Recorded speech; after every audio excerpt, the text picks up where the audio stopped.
السلام علیکم ورحمۃ اللہ وبرکاتہ۔ الحمد للہ الذی ہدانا لہذا وما كنا لنہتدی لولا ان ہدانا اللہ، اما بعد فاعوذ باللہ من الشیطان الرجیم، بسم اللہ الرحمن الرحیم۔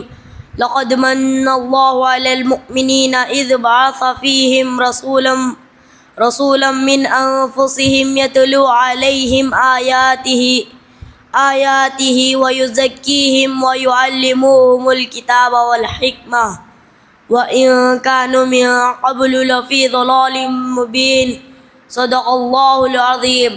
وقال النبی صلی اللہ علیہ وسلم انا قائد المرسلین ولا فخر وانا خاتم النبیین ولا فخر وانا اول وشافع ومشفع ولا فخر۔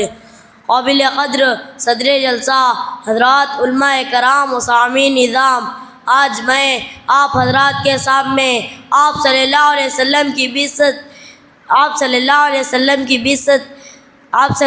وسلم کی بعثت سے پہلے لوگوں کی عجیب حالت تھی اور سارے انسانیت کا وجود خطرے میں تھا۔ انسانوں کے سینوں میں انسانی دل کے بجائے بھیڑیے اور چیتے کا دل پیدا ہو گیا تھا۔ ایسا محسوس ہوتا تھا کہ سارے انسان خودکشی کی قسم کھا لی ہے۔ سنگ دل باپ اپنی معصوم بچیوں کو زندہ دفن کر دیتے تھے۔ جنگ ان کی خصلت تھی، انتقام ان کی فطرت تھی، قتل و غارت گری ان کی عادت تھی، ڈاکہ زنی ان کی عادت تھی، بت پرستی اور کفر و شرک کی بھرمار تھی، شراب ان کی گھٹی میں پڑی ہوئی تھی، زنا کاری اور بدکاری، ظلم و ستم عام تھا، قبیلے کے باتوں پہ جھگڑا، کہیں آنے جانے کے باتوں پہ جھگڑا، کہیں پانی پینے پلانے پہ جھگڑا، کہیں گھوڑا آگے بڑھانے پہ جھگڑا۔ قبیلے کا بت ایک جدا تھا، کسی کا حبل تھا، کسی کا صفا تھا، یہ عزا پہ وہ نائلہ پر فدا تھا، اسی طرح گھر گھر نیا ایک ایک خدا تھا۔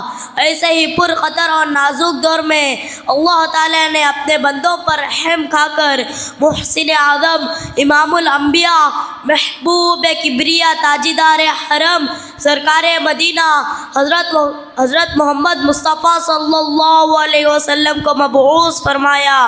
آپ کی آمد سے انسانوں کو ایک نئی زندگی ملی، نیا حوصلہ ملا، نئی طاقت ملی، نئی عزت ملی۔ آپ کا دل انسانیت کے غم سے بھرا ہوا تھا۔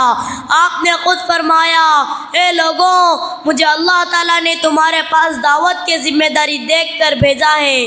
میری اور تمہاری مثال ایسی ہے جیسے ایک شخص آگ جلاتا ہے تو پھر وانے کیڑے مکوڑے اس میں ہر طرف سے کود پڑ رہے ہیں، بالکل اسی طرح تم بھی اس آگ میں کود رہے ہو اور میں تمہاری کمر پکڑ پکڑ کر اس آگ سے بچانا چاہتا ہوں، مگر تم اس آگ سے بچانے والوں کو گالیاں دیتے ہو، مجھے تکلیف اور دکھ پہنچاتے ہو، مجھے گھر سے بے گھر کرتے ہو، مجھے مجنون یا پاگل کہتے ہو۔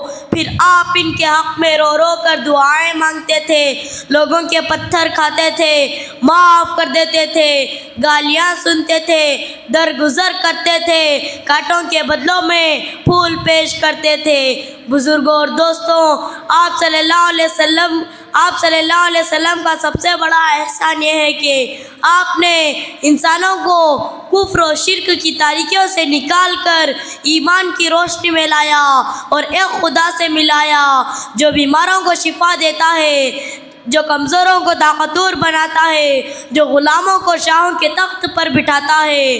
ورنہ ایسے لوگ تھے جن کو اپنی ذہانت و طاقت پر بڑا ناز تھا، جو قوموں اور ملکوں کو اپنا غلام بنا لیا تھا، جو پہاڑوں کے جگڑ کاٹ کر دریا بنائے تھے، جو دریا اور فضاؤں کو مسخر کر لیا تھا، جو آگ اور پانی کو اپنا تابعی بنا لیا تھا، جو کبھی خدائی کا دعویٰ بھی کر چکے تھے۔